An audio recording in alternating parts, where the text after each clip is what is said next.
नमस्कार, शाम के 7 बजने को है। देश के सबसे विश्वसनीय, सबसे लोकप्रिय और नंबर 1 शो शंखराज में आप सभी का स्वागत है। मैं हूं आपके साथ चित्रा त्रिपाठी। खाने का तेल महंगा है, जलाने का तेल महंगा है, सब्जी महंगी, दाल महंगी, गैस महंगी, दूध महंगा, दवाई महंगी।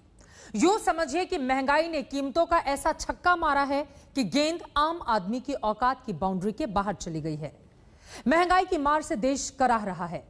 सरकार की तरफ नजरें गड़ाए हुए है कि आखिर वो कौन सा महीना आएगा जब आम आदमी को इस महंगाई से राहत मिलेगी। रसोई के जायके को छोड़िए, रोजमर्रा की जरूरत का सामान भी लेने में बजट त्राहिमाम करने लगता है। किसी को कोरोना की ढिठाई मार गई, शक्कर में आटे की मिलाई मार गई, किसी को महंगे दूध की मलाई मार गई, किसी को राशन वाली लाइन की लंबाई मार गई, और इसके बाद बाकी जो कुछ भी बचा तो महंगाई मार गई। उसी पर स्पेशल रिपोर्ट हमने तैयार की है जो हम आपको दिखाने जा रहे हैं। बाकी कुछ बचा तो महंगाई मार गई, महंगाई मार गई। बाकी कुछ बचा तो महंगाई मार गई, महंगाई मार गई। तख्त के तीरंदाजों ने कहां कुछ छोड़ा। दूध महंगा हो गया, दवाई महंगी हो गई, ढुलाई महंगी हो गई, मिठाई महंगी हो गई, तेल ने तेल निकाल दिया है। जलाने वाला तेल 25 का पाव है, खाने वाला तेल 55 का पाव है। बच्चों के दूध से लेकर बुजुर्गों की दवाई तक पाना अब आम आदमी के जीने का मकसद बन गया है।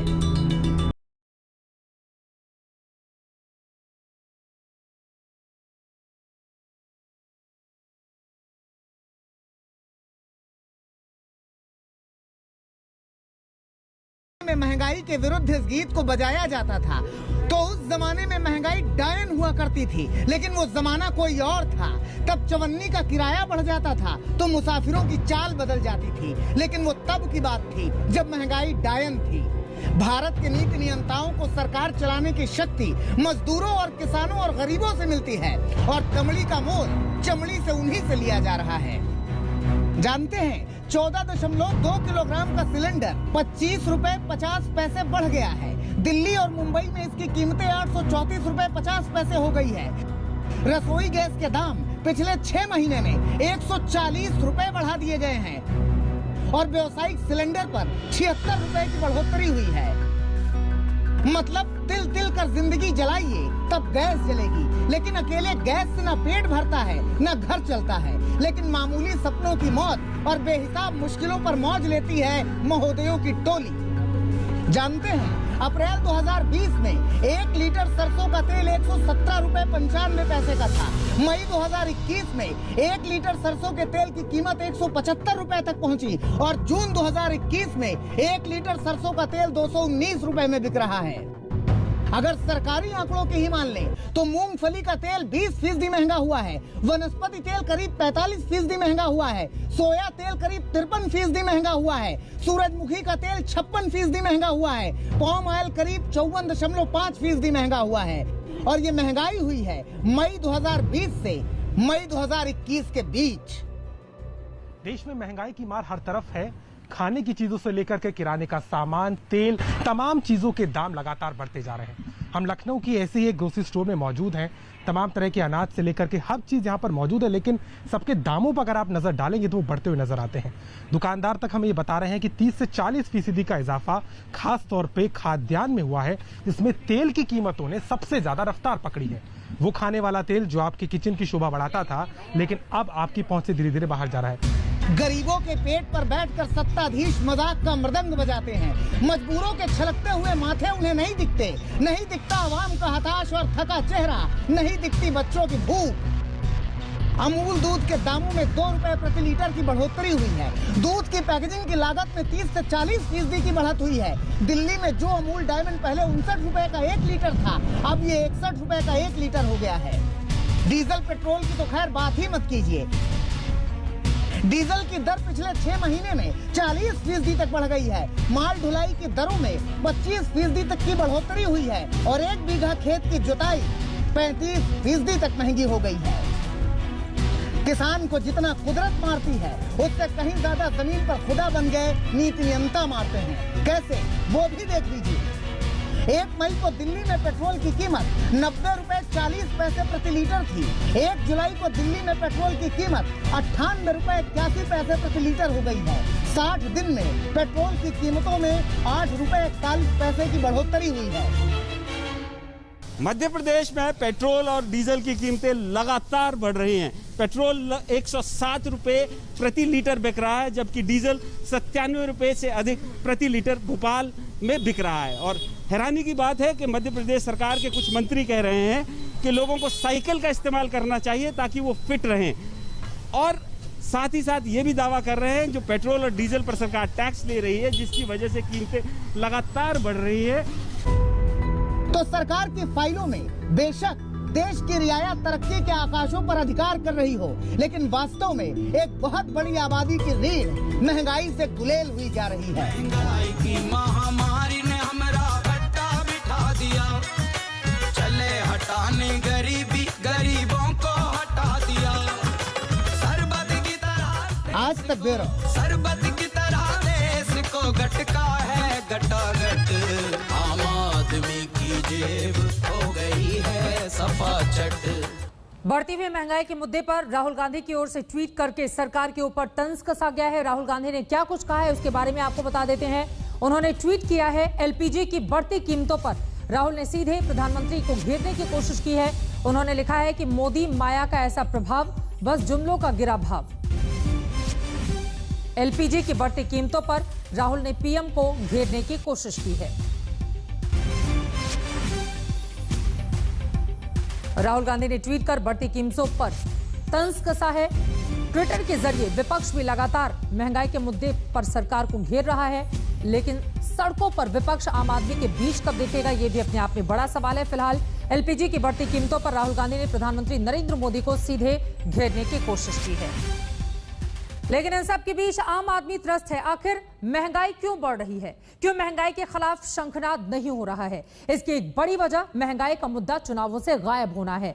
एक वक्त था जब मुद्रास्फीति 10% से ऊपर जाती थी तो सरकारें गिर जाती थीं, लेकिन वो वक्त पुराना था। आइए आपको जरा आंकड़ों के जरिए समझाने की कोशिश करते हैं कि देखिए किस तरह से वक्त गुजरता गया, और उसके बाद इन आंकड़ों के जरिए समझने की कोशिश कीजिए कि जब जब स्थिति ऐसी बनती थी, यानी कि मुद्रास्फीति 10% से ऊपर जाती थी तो सरकारें गिर जाती थी, लेकिन वो पुराना वक्त था, जैसा कि इन आंकड़ों में इस वक्त आप टीवी स्क्रीन पर दिखाई दे रहे हैं। लेकिन अब ऐसी स्थिति क्यों नहीं बनती, ये अपने आप में बड़ा सवाल है। इन आंकड़ों के जरिए ही आप समझ सकते हैं कि आखिर बहुत ज्यादा असर सरकारों पर इसका क्यों नहीं पड़ रहा।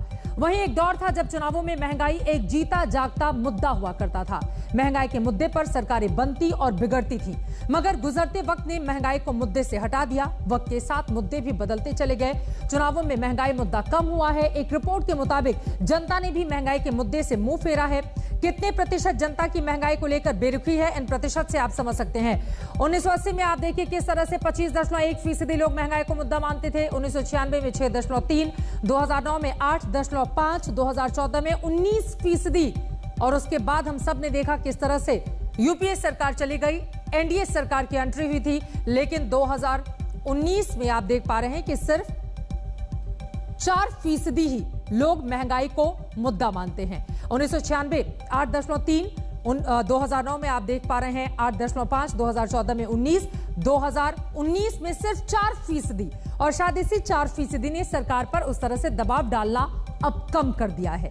एक वक्त महंगाई को मुद्दा बनाकर बीजेपी चुनावी मैदान में उतरती थी, लेकिन वक्त के साथ बीजेपी के मैनिफेस्टो में महंगाई का जिक्र भी कैसे कम होता हुआ चला गया, उसको भी समझ लीजिए। 2004 में 28 बार महंगाई शब्द का जिक्र आता है, 2009 में 4 बार इसका जिक्र आता है, 2014 में 15 बार जिक्र आता है, लेकिन 2019 में 3 बार ही बीजेपी के मैनिफेस्टो में महंगाई शब्द का जिक्र आता है। तो इसके जरिए भी आप समझ सकते हैं कि जब विपक्ष में स्थिति होती है तो महंगाई कितना बड़ा मुद्दा बनाने की कोशिश की जाती है, लेकिन सत्ता पक्ष में आने के बाद ही 2014 में अपने मैनिफेस्टो में जिस बीजेपी ने 15 बार महंगाई शब्द को जोड़ा, 2019 में 3 बार ही महंगाई शब्द का प्रयोग किया गया। एक और महंगाई आम आदमी की जिंदगी की मुश्किलें लगातार बढ़ा रही है, तो वहीं दूसरी तरफ पंजाब में कांग्रेस की मुश्किलें अधर में दिखाई दे रही हैं।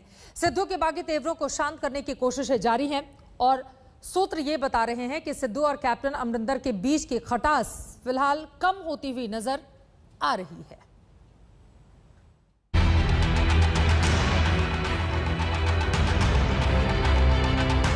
अरे सिद्धू शहनशाह है, शिकायत नहीं करता, शिकस्त देता है, हराता है ठोक के। ठोको ठोको ताली ठोको, टिका के ठोको। आकाश की कोई सीमा नहीं, पृथ्वी का कोई तोल नहीं, साधु की कोई जात नहीं, पारस और सोनिया जी का कोई तोल नहीं, कोई मोल नहीं। कहते हैं सिद्धू कहता है ताली ठोको, ताली अपने आप ठोकेगी देखना। जैसे भी हो ये मौसम बदलना चाहिए और जो चेहरे रोज बदलते हैं नकाबों की तरह, अब जनाजा धूम से उनका निकलना चाहिए। ठोको ताली। सिकंदर हालात के आगे नहीं झुकता, तारा टूट भी जाए जमीन पे नहीं गिरता, गिरते हैं हजारों दरिया किसी समंदर में, पर कभी कोई समंदर किसी दरिया में नहीं गिरता। गुरु के अंदाज में पूछें तो पंजाब में छिड़ी इस जंग में समंदर कौन था और दरिया कौन? जैसे भी हो ये मौसम बदलना चाहिए और जो चेहरे रोज बदलते हैं नकाबों की तरह, अब जनाजा धूम से उनका निकलना चाहिए। गुरु के अंदाज में पूछें तो इस जंग में अकड़ा कौन और झुका कौन, लेकिन जो भी हो ताली गुरु के हिस्से आई है। कहते हैं सिद्धू कहता है ताली ठोको, ताली अपने आप ठोकेगी देखना। ठोको ठोको ताली ठोको, टिका के ठोको। ठोको ठोको जरा मैं बताता हूँ अभी। ठोको ताली। जिस अंदाज में सिद्धू ने बीजेपी छोड़कर कांग्रेस में एंट्री मारी थी, आज उसी अंदाज में सिद्धू कांग्रेस के आला नेताओं से अपनी बात मनवाने में कामयाब होते नजर आ रहे हैं।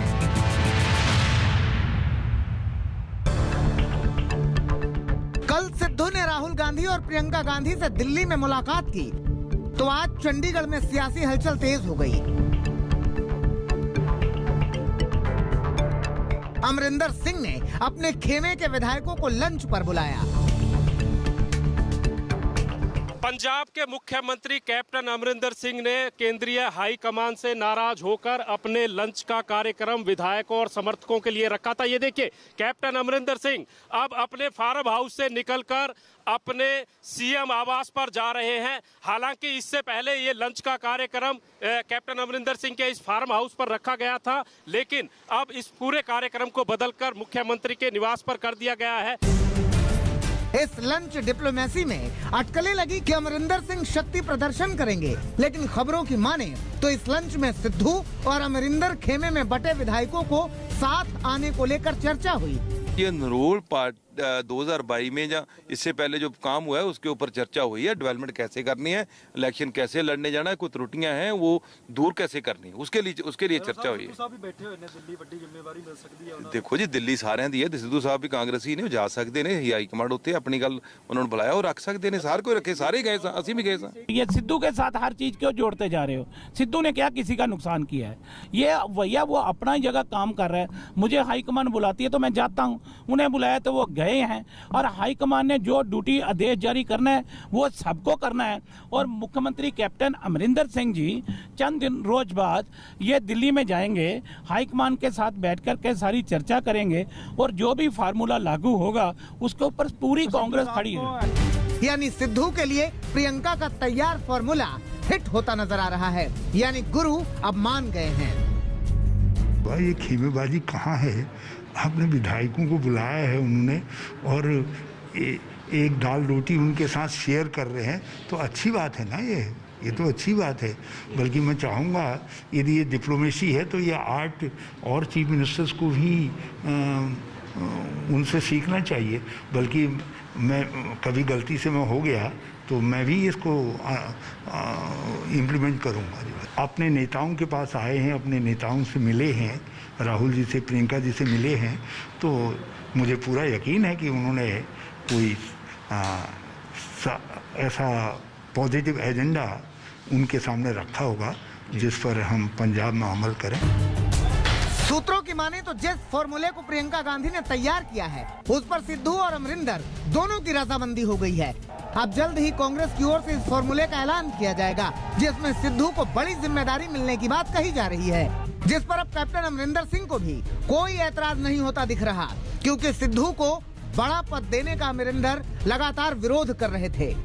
यानी कैप्टन के बाउंसर पर सिद्धू सिक्सर मारते अब दिख रहे हैं।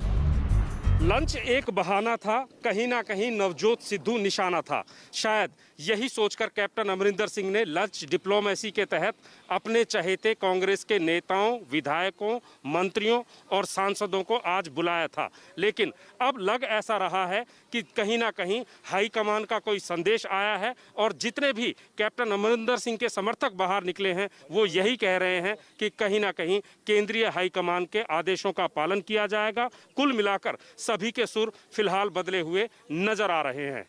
कैमरामैन गुंजीत कुमार के साथ सतेंद्र चौहान, चंडीगढ़, आज तक।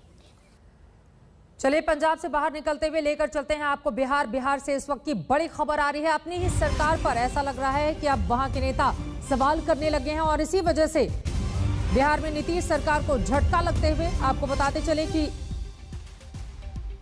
मंत्री हैं सहनी साहब, मदन सहनी, जिन्होंने इस्तीफे की पेशकश कर दी है और उनकी ओर से कहा यह जा रहा है कि चपरासी तक हमारी बात नहीं सुनते, आप अफसरशाही को तो छोड़ ही दीजिए। अफसरशाही, नौकरशाही से मदन सहनी नाराज हैं। समाज कल्याण मंत्री सहनी ने अपने इस्तीफे की पेशकश की है। उनका यह कहना है कि उनकी सुनी नहीं जाती, मंत्री रहते हुए भी नौकरशाही, अफसरशाही हावी है, उनकी बातों पर गौर नहीं किया जाता। इसी वजह से समाज कल्याण मंत्री ने इस्तीफे की पेशकश की है। आपको बता दें जेडीयू से ही मंत्री बने हैं मदन सहनी, मुख्यमंत्री नीतीश कुमार हैं। अब सवाल यह है कि आखिर वो कौन से लोग हैं जो मंत्री की नहीं सुन रहे और यकीनन ये बातें कहकर सीधे अपनी सरकार पर भी मदन सहनी यहां पर सवाल उठा रहे हैं। अब आगे बिहार की राजनीति में क्या होता है, इस पूरे मामले के सामने आने के बाद इस पर रहेगी हमारी नजर। आगे बढ़ते हुए बात अब आतंकी साजिश की। दरभंगा रेलवे स्टेशन पर हुए धमाके की साजिश का खुलासा हो गया है। एनआईए ने हैदराबाद से 2 आतंकवादियों को गिरफ्तार किया है। इमरान और नासिर नाम के ये आतंकी लश्कर तैयबा से जुड़े हुए हैं। इनसे पूछताछ में दहशतगर्दी की बड़ी साजिश सामने आई है, जिसके तार यूपी के शामली होते हुए पाकिस्तान तक जा पहुंचे हैं।